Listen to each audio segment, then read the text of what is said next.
30 நாள் ரமலான் நோன்பு வச்சிட்டு கடைசி நாள்ல என்னடா இது எதிர்பார்த்த அந்த எனர்ஜியே இல்லையேன்னு ஃபீல் பண்ணிருக்கீங்களா? ஆரம்பத்துல காட்டுன வெறி கடைசி 10 நாள்ல காணாம போயி ஒரு மாதிரி டயர்ட் ஆகி முழு பலனையும் மிஸ் பண்ணிட்டோமேன்னு தோணி இருக்கா? நீங்க நம்பவே மாட்டீங்க. இதுக்கு காரணம் ரமலான் இல்ல. இதோட சீக்ரெட் ஹேக் நாம யாருமே பெருசா கண்டுக்காத ரமலானுக்கு முன்னாடி வர்ற ஒரு மாசத்துல ஒளிஞ்சிருக்கு. எஸ், அந்த மாசம்தான் ஷப்பான். ரமலானுக்கான ஒரு அல்டிமேட் ட்ரைனிங் கேம்பா அல்லாஹ் நமக்கு கொடுத்த ஷபான் மாசத்தோட வேற லெவல் ரகசியங்களைத்தான் இந்த வீடியோல பார்க்க போறோம். நபி ஸல்லல்லாஹு அலைஹி வஸல்லம் அவர்கள் ஏன் இந்த மாசத்தை ஃபுல்லா டார்கெட் பண்ணி நோன்பு வச்சாங்க? அது எப்படி நம்ம ரமலானை டபுள், ஏன் ட்ரிபிள் மடங்கு பலனுள்ளதா மாத்தப் போகுது? எல்லாத்தையும் ஆதாரங்களோட உடைச்சு பார்ப்போம் வாங்க. ரஜப், ரமலான், இந்த 2 பெரிய மாசங்களுக்கு நடுவுல ஒரு மாசம் ஒளிஞ்சிருக்கு. அதுதான் ஷபான். ரஜப் ஒரு புனித மாசம், ரமலான் குர்ஆன் மாசம். சோ எல்லாரும் இந்த 2 மாசத்துக்கு மட்டும் ஹைப்பை கொடுத்துட்டு ஷபான் ஒரு சாதாரண மாசமா நினைச்சு ஸ்கிப் பண்ணிடுறாங்க. ஆனா அது ஒரு புதையல். ஷபான் என்ற வார்த்தைக்கு பல கிளைகளாக பிரிந்து செல்வதுன்னு ஒரு அர்த்தம் இருக்கு. சிம்பிளா சொன்னா இந்த மாசம்தான் நம்மளை நன்மைகளோட மலை உச்சிக்கு கூட்டிட்டு போற சீக்ரெட் ரூட். யோசிச்சு பாருங்க, ஒரு $1 மில்லியன் டோர்னமெண்ட்ல ஜெயிக்கணும்னா நேரா ஃபைனலுக்கு போவீங்களா? இல்ல, பல மாசம் பிராக்டிஸ் பண்ணுவீங்க. அதே மாதிரிதான் ரமலான்கிற அந்த ஆன்மீக ஃபைனலுக்கு நம்மளை ரெடி பண்ண அல்லாஹ் கொடுத்த ஒரு பிரீமியம் பிராக்டிஸ் கிரவுண்ட் தான் இந்த ஷபான் மாசம். நம்மள பலரும் செய்யற தப்பு இதுதான்.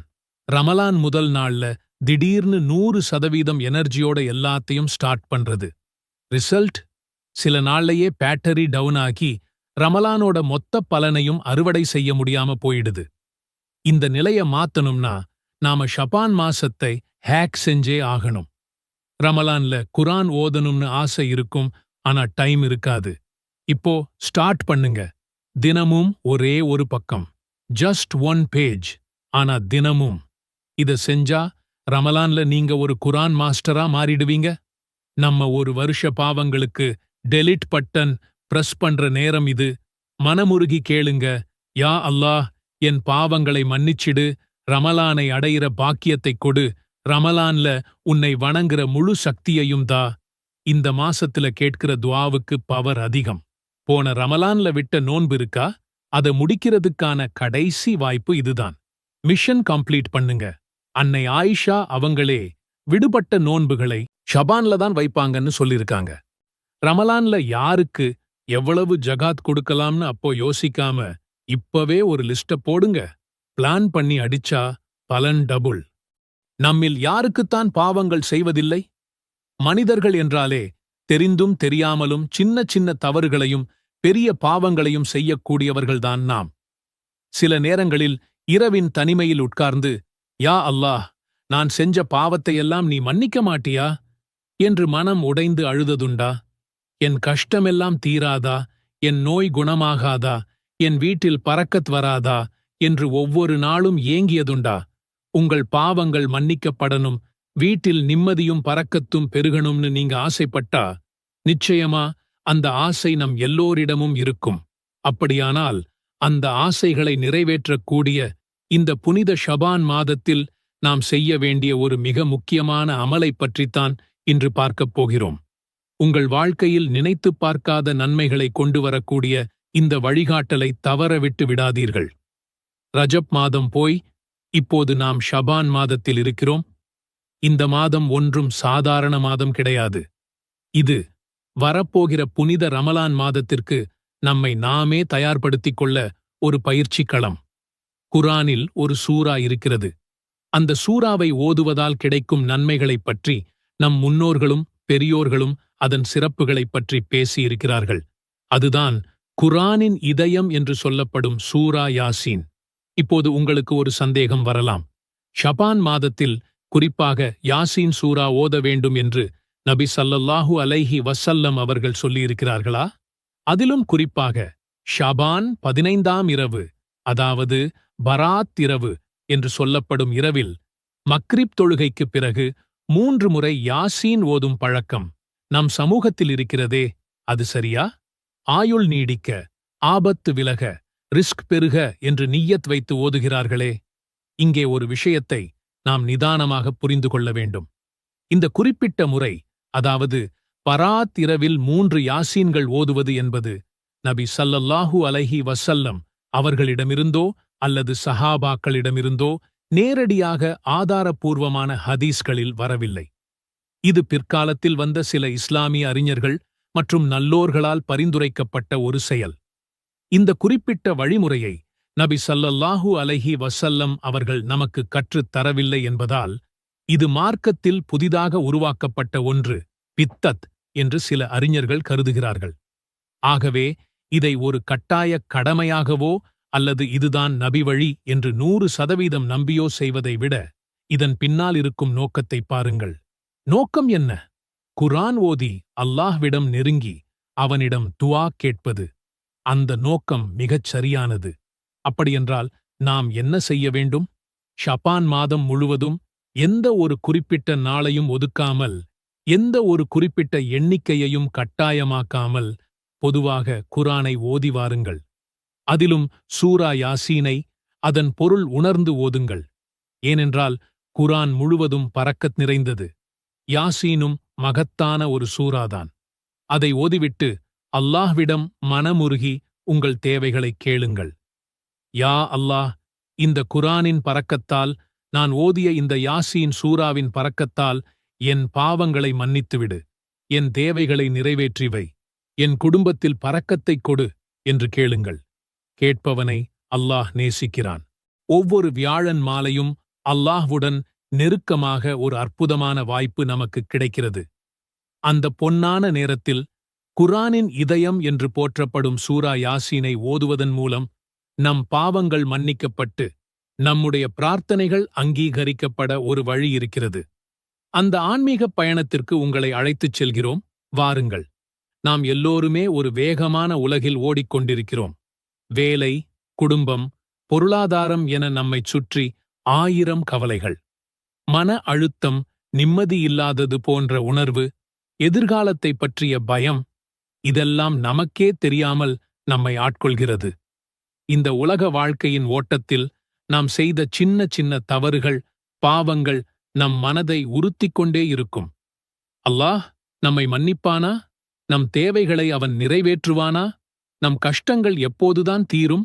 இந்த கவலைகளுக்கும் கேள்விகளுக்கும் நடுவில் நம்முடைய ஆன்மா ஒரு ஆறுதலையும் அமைதியையும் தேடுகிறது. அந்த ஆறுதல் அல்லாஹ்வின் வார்த்தைகளில்தான் இருக்கிறது. அந்த வார்த்தைகளின் பொக்கிஷம்தான் சூரா யாசீன். குறிப்பாக வியாழன் மாலை என்று ஏன் சொல்கிறோம்? இஸ்லாத்தில் வெள்ளிக்கிழமை ஒரு புனிதமான நாள். அந்த வெள்ளிக்கிழமையின் இரவு வியாழக்கிழமை மஃரிப் தொழுகையுடன் தொடங்குகிறது. இந்த நேரத்திற்கு ஒரு தனிச்சிறப்பு உண்டு. நபி ஸல்லல்லாஹு அலைஹி வஸல்லம் அவர்கள் ஒவ்வொரு திங்கள் மற்றும் வியாழக்கிழமைகளிலும் அடியார்களின் செயல்கள் அல்லாஹ்விடம் எடுத்துக் காட்டப்படுகின்றன என்று கூறினார்கள். இன்னொரு ஹதீஸில் ஒவ்வொரு திங்கள் மற்றும் வியாழக்கிழமைகளிலும் சுவனத்தின் வாயில்கள் திறக்கப்படுகின்றன. அல்லாஹ்வுக்கு எதையும் இணையாக வைக்காத ஒவ்வொரு அடியானுக்கும் மன்னிப்பு வழங்கப்படுகிறது என்று வருகிறது. உங்க வாழ்க்கையில் இருக்கிற எல்லா கஷ்டத்தையும் ஒரே ஒரு விஷயத்தை வச்சு சரி பண்ண முடியும்னு சொன்னா நம்புவீங்களா? நான் சொல்றது, உங்க கடன், உங்க மன அழுத்தம், உங்க பயம் எல்லாமே காலி. இன்னைக்கு குர்ஆனோட ஒரு ரகசியத்தை உடைக்கப் போறோம். அதுதான் சூரா யாசீன். இது வெறும் பேச்சு இல்லைன்னு நிரூபிக்க அடுத்த சில நிமிடங்கள் மட்டும் இந்த வீடியோவை பாருங்க. உங்க வாழ்க்கை மொத்தமா மாறப்போகுது. குர்ஆனோட இதயம்னு இத சும்மா சொல்லலை. இது 36வது அத்தியாயம், 83 வசனங்கள். இது எவ்வளவு முக்கியம்னா, நபி ஸல்லல்லாஹு அலைஹி வஸல்லம் அவர்களே இதை குர்ஆனோட இதயம்னு சொல்லியிருக்காங்க. சில அறிஞர்கள் இந்த ஹதீஸோட அறிவிப்பாளர் பத்தி பேசினாலும் கோடிக்கணக்கான முஸ்லிம்கள் இதோட சக்தியை உணர்றாங்க. ஏன் தெரியுமா?